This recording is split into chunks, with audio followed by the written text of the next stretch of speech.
इमरान खान साहब का एक स्टेटमेंट मैं आपके सामने रख देता हूँ। ये सोशल मीडिया पे बहुत वायरल हो रहा है। ये बात इमरान खान साहब ने की थी कि हमें डिक्टेटर भी 2 नंबर ही मिले हैं, तो पाकिस्तान में जो भी डिक्टेटर है वो भी हमें ठीक नहीं मिले।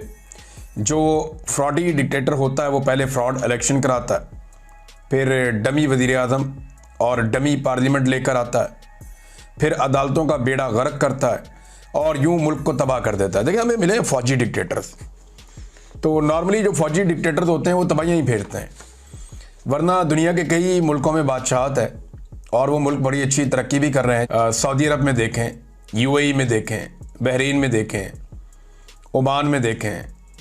तो यहाँ पे जब आप जाते हैं और देखते हैं तो ये मुल्क तरक्की कर रहे हैं, बहुत तेज़ी से आगे बढ़ रहे हैं, जदीद दुनिया के साथ चल रहे हैं। हालांकि यहाँ पे जमहूरियत नहीं है। पाकिस्तान के अंदर प्रॉब्लम ये रही कि मिलिट्री डिक्टेटर्स आते हैं, वो सरकारी मुलाजिम होते हैं, वो अपनी नौकरी से बाहर सोचते ही नहीं है। उनके दिमाग में नस्लों की बात ही नहीं होती, वो सिर्फ अपनी नस्लें बनाते हैं और बना के निकल जाते हैं। और कोई भी पाकिस्तान में रहना पसंद भी नहीं करता, सारे ज़्यादातर पाकिस्तान छोड़ जाते हैं। परवेज़ मुशर्रफ का इंतकाल पाकिस्तान से बाहर हुआ। बाकी जो डिक्टेटर्स हैं वो पाकिस्तान से बाहर रहना पसंद करते हैं, पाकिस्तान के अंदर नहीं रहते। या डिक्टेटर नहीं भी हैं तो पाकिस्तान के जो मिलिट्री के ऑफिसर्स हैं सीनियर, उनमें भी पाकिस्तान से बाहर जाने की बड़ी ख्वाहिश होती है। या जो आपकी ब्यूरोक्रेसी है वो भी पाकिस्तान से बाहर जाना चाहती है। तो इमरान खान साहब ने कहा कि पहले फ्रॉड इलेक्शन कराते हैं, फिर डमी वज़ीर आज़म बनाते हैं, डमी पार्लियामेंट ले आते हैं और अदालतों का बेड़ा गर्क करता है, यूं मुल्क को तबाह कर देता है। तो एक्चुअली तो यही हो रहा है। नाज़रीन, मैंने पिछले वीलॉग में आपसे कहा था कि एक चीज़ आपके साथ डिस्कस करनी है और वो है काजी फ़ाइज़ ईसा का तारीख का घटिया तरीन फैसला, जिसमें उसने पाकिस्तान की एक सबसे मकबूल पॉलिटिकल पार्टी से उसका इंतखाबी निशान छीन कर सारे के सारे इलेक्शन को मुतनाज़ बना दिया था।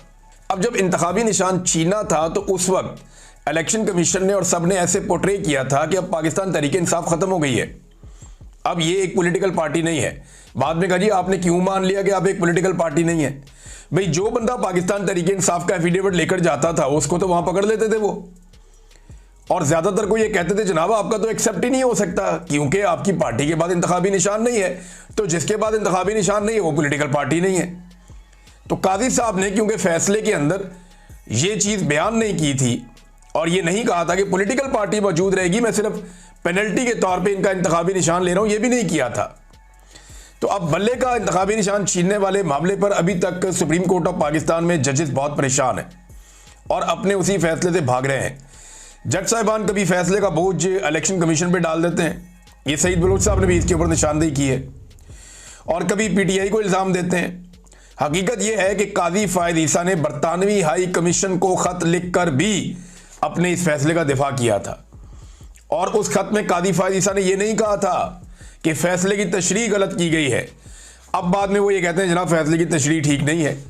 पाकिस्तान तहरीक इंसाफ को ना इसके ऊपर सख्त मौक़िफ़ लेना चाहिए और पूरी दुनिया के अंदर इस मामले को उठाना चाहिए। काजी फ़ाइज़ ईसा को और उनके साथ इस तरह की ज़्यादतियाँ करने वाले जजेस को निशाने इबरत बनाना चाहिए और पूरी दुनिया के सामने उन्हें एक्सपोज करना चाहिए ताकि आइंदा जजेस ऐसी हरकतें ना करें। और इमरान खान को जब आप छोड़ेंगे तो वो आराम से तो बैठेंगे नहीं, वो अपनी पॉलिटिक्स करेंगे, और ये बात पाकिस्तान की मिलिट्री एस्टेब्लिशमेंट अच्छी तरह जानती है। देखें ना, जैसे जो जुल्म किया गया, जो बर्बरियत की गई, मैं साहबजादा हामिद रज़ा साहब को सुन रहा था, वो ये बता रहे थे कि जनाब हमारे तो अरकान असम्बली की बहनों को, बेटियों को, बीवियों को और बच्चों को अगवा किया गया 26वीं आईनी तरमीम के लिए। वो ये कहते हैं बड़ी बेइज्जती वाली बात है, लोग नहीं बताते, लेकिन उन्होंने बताया। और कई लोग ऐसे हैं जिन्होंने अपने आप को हवाले किया एस्टेब्लिशमेंट के, अपनी फैमिलीज को बचाने के लिए। एमएनए को बाकायदा अगवा किया गया, जबरी तौर पे लापता किया गया 26वीं आईनी तरमीम के लिए। अब मुझे बताएं, जिस 26वीं आईनी तरमीम के लिए इतनी मेहनत की है एस्टेब्लिशमेंट ने, जिसके लिए इतना ज्यादा अपने सिर के ऊपर गंद का टोकरा उठाया है और तारीख में अपने नाम के आगे दाग लगवाए हैं पाकिस्तान की एस्टेब्लिशमेंट ने, कि उन्होंने अरकान असम्बली के साथ क्या किया, असम्बली के ऊपर धावा बोल दिया, असम्बली के अंदर से बंदे अगवा करके ले गए, जो पार्लियामेंट है उनके लॉजेस के अंदर से बंदे अगवा करके ले गए, खवातीन को और बच्चों को और बच्चियों को अगवा कर लिया, बहुओं और बीवियों को अगवा कर लिया। जब ये सारा कुछ किया, एस्टेब्लिशमेंट ने अपने ऊपर इतना बड़ा धब्बा ले लिया, इतना स्याह दाग अपने ऊपर लगा लिया, अपने दामन को दागदार कर लिया, तो वो किया क्यों था? सिर्फ इमरान खान से बचने के लिए। कि हम एक ऐसी आईनी अदालत बनाएं जिसके जरिए से उन तमाम इकदामात को तहफ़्फ़ुज़ मिल जाए जो इमरान खान साहब के खिलाफ हमने किए हैं, और वो अदालत बना ली। अब फौजी अदालतों को तहफ़्फ़ुज़ दिलवा दिया गया है, मखसूस नशिस्तें छीनने का बंदोबस्त कर दिया गया है, और ये मखसूस नशिस्तें छीन भी ली जाएंगी। सारा पाकिस्तान जानता है जिस तरह का बेंच बना है, ज़्यादा इम्कान तो यही है 99% कि ये सीटें छीन ली जाएंगी, अनलेस कोई अनहोनी ना हो जाए, कोई अजीबोगरीब काम ना हो जाए, वरना सीटें तो छीनने वाला बेंच बैठा हुआ है। भाई जिस बेंच ने मिलिट्री कोर्ट में सिविलियन के ट्रायल को जायज़ करार दे दिया, उससे तो आप फिर कोई भी काम करवा लें, ये तो काम ही बहुत छोटा है मखसूस नशिस्तों वाला, तो ये भी कर दिया जाएगा। तो उस इमरान खान को क्या ये एस्टेब्लिशमेंट, मिलिट्री एस्टेब्लिशमेंट इतने आराम से छोड़ देगी? अपने टाउट्स के जरिए से रोजाना की बुनियाद पे कहलाते हैं कि फौजी क़यादत इमरान खान से शदीद नफरत करती है, तो क्या फौजी क़यादत इमरान खान को बाहर आने देगी? एक तरफ पैगाम दिलवाया जाता है कि शदीद नफरत करते हैं भाई हम इमरान खान से, और दूसरी तरफ ये कहा जाता है कि जी इमरान खान साहब बाहर आ जाएंगे। तो मुझे ये लॉजिकल नहीं लगता, मुझे लगता नहीं है कि ये एकदम हो पाएगा।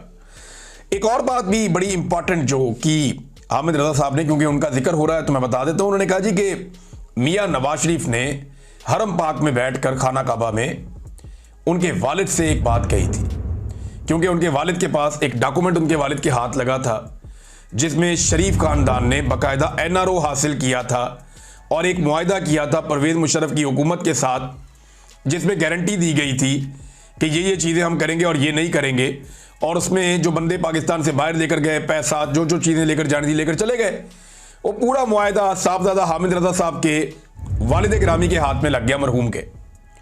और उन्होंने अभी, वो साहबजादा हामिद रजा कहते हैं मेरे पास वो अपने वालिद साहब की अमानत पड़ी हुई है, वो मुआहदा मेरे पास अभी भी है।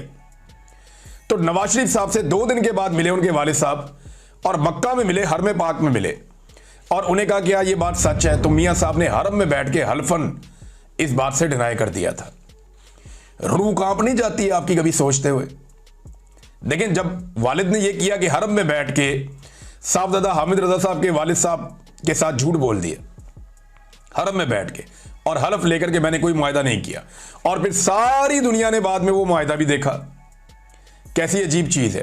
खौफ नहीं आता कभी ये सोच कर इन्हें? फिर उनका बेटा जो है वो वहीं पे जो है वो इस्तेमाल करता है मुकद्दस मकामात का, वहां पे जाके जज के साथ मुलाकात करता है, उसे कंट्रोल करने की कोशिश करता है। फिर उनकी बेटी उसी मुकद्दस मुकाम को इस्तेमाल करते हुए सऊदी अरब जाके अपनी प्रमोशन के लिए बच्चों के साथ वीडियोस बनवाती है डिफरेंट एंगल्स से। मैंने आपको पहले बताया था ना कि मजहब इनके लिए ऐसा लगता है कि मजहब हो जाए, इंसानियत हो जाए, कोई भी चीज हो जाए, इनके लिए कारोबार है। सियासत भी इनके लिए एक कारोबार है, खिदमत नहीं है। तो ये कारोबार की तरह करते हैं, हर चीज को इस्तेमाल करते हैं।